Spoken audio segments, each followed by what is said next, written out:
শপথ গ্রহণ নিয়ে রাজ্যপালের সঙ্গে বিধানসভার টানাপোড়েনের মধ্যেও মঙ্গলবার বিধানসভায় শপথ গ্রহণ করলেন সদ্য সমাপ্ত উপনির্বাচনের 4 জন জয়ী তৃণমূল প্রার্থী। মুখ্যমন্ত্রীর উপস্থিতিতেই আজ শপথ গ্রহণ করলেন কৃষ্ণ কল্যাণী, মুকুটমণি অধিকারী, শক্তি পাণ্ডে এবং মধুপর্ণা ঠাকুর। শপথ গ্রহণ করেই মুখ্যমন্ত্রীকে ধন্যবাদ এবং তার বিধানসভা ক্ষেত্র রায়গঞ্জের সাধারণ মানুষের প্রতি কৃতজ্ঞতা জ্ঞাপন করলেন নবনির্বাচিত বিধায়ক কৃষ্ণ কল্যাণী।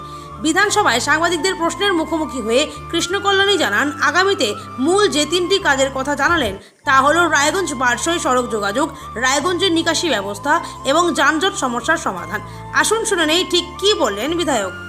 আমাদের দায়িত্ব সেই দিকেই আমরা এগোবো।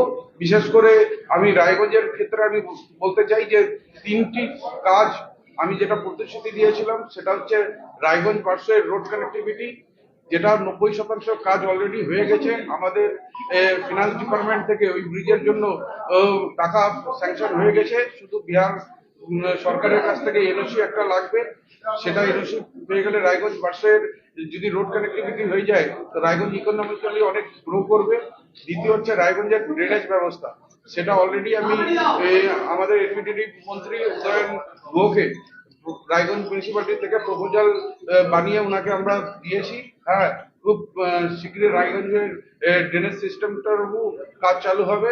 আর রায়গঞ্জে আরেকটি মেন প্রবলেম রয়েছে, সেটা হচ্ছে যানজট মুক্ত রায়গঞ্জ করতে হবে। যারা আমাদের হকাররা ফুটপাত দখল করে আছেন তাদের পুনর্বাসন করে রায়গঞ্জ বাস স্ট্যান্ডে ওনাদেরকে স্থানান্তর করতে হবে। আর রায়গঞ্জ বাস স্ট্যান্ড থেকে শহরের কেন্দ্র থেকে সরিয়ে এনএচ এর দিকে করলে পরে রায়গঞ্জের যানজট মুক্ত হবে আর হকারদেরও পুনর্বাসন হবে।